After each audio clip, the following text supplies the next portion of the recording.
Now, complaints over the quality of water and shortages across the country continue to grow. Water experts attribute this dire situation to a failure by the ANC-led government to plan ahead, maintain infrastructure, lack of investment, pure vandalism and unreliable supply of power. Now, joining us to help us unpack this possible solution and problems is WaterCAN Executive Manager Dr Ferrial Adam. Dr. Adam, thank you so much for joining us this evening. Very, very scary picture. More and more municipalities are experiencing water woes, and recently Johannesburg, being the economic hub of the country, also hasn't been spared. The situation isn't getting any better. Dr. Adam, if you could just paint this picture for us. Thank you. Good evening to you and to all your viewers. I think it's a concerning picture. I think if we look across the country, there are municipalities that have not had water, they've had water cuts before even Johannesburg. And there's also, if you look at that's the quantity of water, but also the quality of water. A government's own Blue Drop report that came out last year, and it's a very good report, that, you're talking about 46% of water system supplies that actually have that do not pass microbiological standards, which means that they're not good to drink. But municipalities are not saying anything. So people could be drinking bad water. So that's on that front. So infrastructure across the country is weak, and it is very concerning. Wastewater treatment works across the country, more than, almost 70% of them are in a dire state. So it's not just our drinking water. It's also sanitation. And of course, that'll have a ripple effect in the years to come as well, because we don't know what that will be like on our health as well, to be consuming this kind of water. And going back to this no drop report that you mentioned as well, now, according to that same report, there is concern in the decline in water loss management practices. So some of these water challenges that we are facing are, in fact, seemingly self-inflicted. Absolutely. So it's definitely caused by poor management, poor leadership, and it's people-caused problems that we didn't have to be here where we are right now. So it's definitely, we can actually say that this is just failing municipalities, and we see that across the country. I think what is even more shocking, Masa, is that there was a report that came out last week or the week before that said that Treasury is actually taking some of the infrastructure grants back because municipalities have not spent it. And then when you say municipalities need to do X, Y, and Z, they say they don't have the money to do so. So there's something really wrong, and I think it's more the actual system itself. Yes, as a water-scarce country, we have a shortage of water naturally, right? But I think that we need to fix our systems, the municipalities and all the water governance, all water bodies, that needs to be fixed as well. From your engagements with, different departments as well, when it comes to this water crisis as well, if we're talking about municipalities not even spending their grants properly and the budgets that are allocated to them for something that is clearly a crisis, what is the reaction? What is the reason behind this? Was this political will? Is this a lack of skill? Or is it downright just not caring? So it's a lot of political games, and we're in an election year. So, we just need to look at the city of Joburg. It's not just water that is in a bad state. It's a lot more than that. We know that because we've changed so many mayors in a short space of time. We've had coalition governments that have not been working, then they've changed.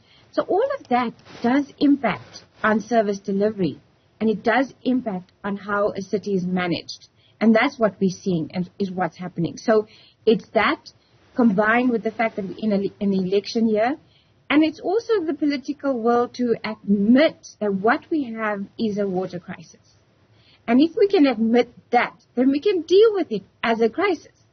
But when you keep saying, the mayor said it's not a crisis last week, when you keep saying that, you're giving confusing messages to people, and actually people on the ground are just getting angry now. It just takes me back to a couple of years ago. Remember when the city of Cape Town was facing that looming water crisis and, day zero, and we had a countdown and we had lots and lots of communication as well going out to residents and places where you could get water. But there was a serious kind of concern about water and its challenges for that city as well. Do you think, Dr. Adam, that we should be taking that kind of a harsh approach? Is it that big of a crisis? Have we reached those levels that we saw the city of Cape Town warning of a couple of years ago? So I think it's going to be difficult to convince politicians that that's what we need to do. Obviously, I'm biased because I think that is what we need to do. We need to take those harsh kind of positions. And because what has happened is, as our infrastructure has failed, so Rand Waters, can't pump as much as it's needed because they didn't do the forward planning to say that we need to pump for more for the increase of population in Johannesburg, for example. Then you have your leaks and you have infrastructure failure. And then on top of all of that, they're not honest to us as ordinary people. But then they tell us that the reason why our systems are constrained is because of high temperatures and we are overusing and we are wasting. So they put all the blame onto the side of the consumers. Now, having said that, we as consumers have to play our part, and we do waste water. But government needs to admit where they've gone wrong, and we need to all work together. But at the moment, this blame game and shifting the kind of focus is not helpful. And I mean, it's not getting any better, as you're saying, because this isn't a new problem. I mean, just north of Johannesburg, still in Gauteng, in Hammanskraal, people there have been stuck with subpar water and relying on water tankers. And there are many other areas like Hammanskraal in the country as well, who that's how people live. Some people are born into that situation as well, where they aren't able to just open a tap and get water from that tap. They are living and relying on these water tankers, and that's just the way of living. Should we expect that this would be the status quo moving forward? We should not allow it to be the status quo. And you just mentioned a very important thing, which is, you talked about taps and that many millions of people in South Africa actually don't have a running tap in their homes. That, we've just passed Human Rights Day and World Water Day. That is a clear violation of people's human rights. They don't even have water tankers that can give them water. There's many that rely on communal taps that are broken down, municipalities are not fixing, and then 10% of South Africa's population rely on rivers and streams that are highly polluted. So while this, we need to push back, because my fear is that the water tanks become the new norm. Yeah. And then you have the minister talking about privatizing and allowing private companies to then, to supply water at tariffs that they choose. That scares me completely. And I think that as civil society, we need to wake up. As ordinary people, we need to wake up and push back against this. Water should be our right, and we should have access to clean drinking water across the country. And if that is the case, and we do go the private route with it, and then when you have different companies and service providers who'd be able to then set their own tariffs as well, will that also determine the quality of water you're getting? So basically, the more you pay, the better quality you get. So if you're poor, you are basically on the back foot already again. And it doesn't even guarantee the more you pay, the better quality, because if you look at places like the UK that went the privatized route, you can't drink the water in the taps. Their whole system has fallen apart because of privatization. That is not the way we should go. I mean, I think, and then that's another point that you raised, which is really, really important, is that if it's not cost effective or it doesn't, make a profit, they're not going to supply the areas that need it the most.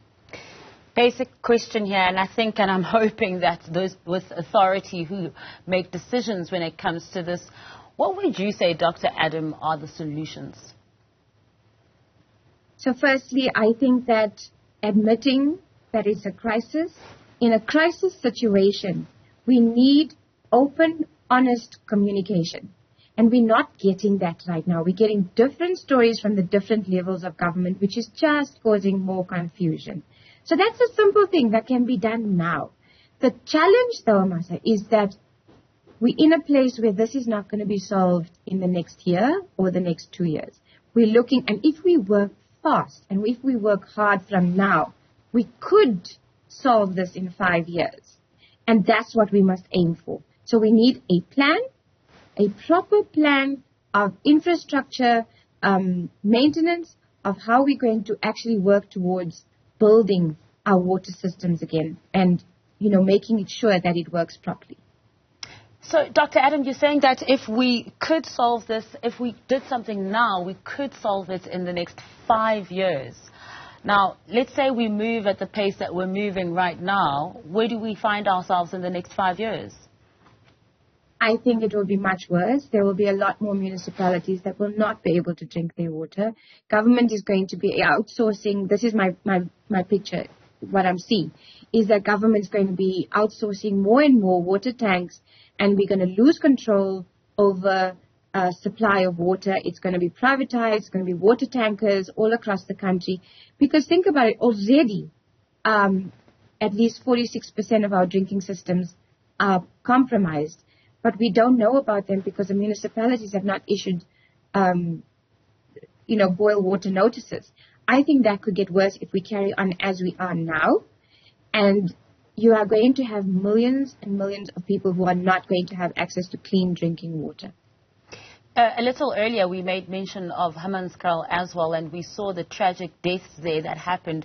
I mean, in 2023 already, to be seeing cholera deaths is just shocking. Now, with 46% of water not being of quality standard, where do we find ourselves in terms of having another tragedy like that if we don't continue?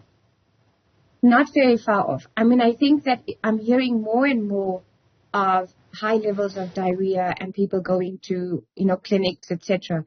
In Cape Town, in the Western Cape, the poorer areas talk about diarrhea season. And that hasn't, that is something that is there. Everybody, it's almost as if everyone in the Western Cape knows about diarrhea season. Why is it that this is not more publicized? Why is it that they don't put into place, knowing that from December till about March, this is the diarrhea season? How do we deal with it? Children end up in hospitals. So is it the water? Is it the food? Is it something else? But investigate. And I think that's what we need. We need to, because people are going to lose their lives. And with cholera, you can say definitely, this is what it is. But if someone has diarrhea, etc., they'll blame it on anything. We need to have municipalities who are testing their water, being honest and open about the water tests, sharing it publicly, and letting people know if the water that's coming out of their tap is drinkable or not. Honesty, that's all we need. Thank you so much for your time this evening. That was Dr. Ferrial Adam, who is the WaterCAN Executive Manager.